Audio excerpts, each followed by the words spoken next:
Saint Casimir, the prince who chose God. Born into the grandeur of Poland's royal court in 1458, Casimir Jagiellon had every opportunity to indulge in the wealth and power that surrounded him. As the third of 13 children of King Casimir IV and Queen Elizabeth of Austria, his future seemed destined for political ambition and military conquest. Yet, from a young age, Casimir's heart longed for something greater than the fleeting splendor of earthly kingdoms. He sought the eternal kingdom of God. Under the guidance of the priest and historian John de Lugas, the young prince grew in both wisdom and holiness.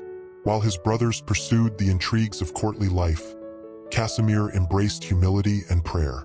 Beneath his royal garments, he wore a hair shirt as a silent act of penance. The comforts of the palace held little appeal. He often slept on the ground, rising in the stillness of the night to meditate on Christ's suffering. His devotion was not confined to prayer alone. Moved by the needs of the poor, Casimir was known for his boundless charity. He gave freely to those in need, seeing in their suffering the face of Christ himself.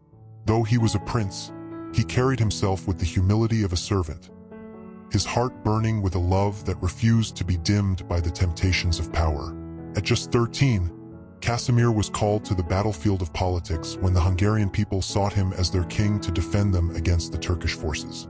Though eager to serve, he soon found himself caught in the complexities of political maneuvering and was forced to return to Poland. He resumed his studies, learning not only the intricacies of governance but also deepening his spiritual life. By the time he was a young man, his father entrusted him with the governance of Poland in his absence. Casimir ruled with wisdom and justice, always keeping the needs of his people at heart. But despite the expectations placed upon him, one path he refused to take was marriage.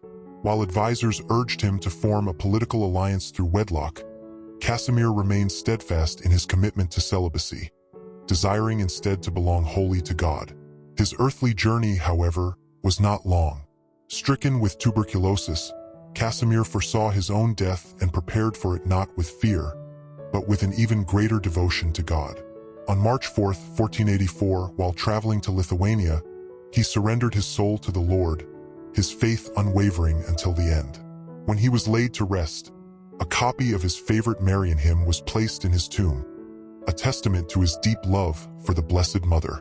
Pope Adrian VI canonized him in 1522, and centuries later, Pope John Paul II would call him a shining example of purity, sacrifice, and love for the poor.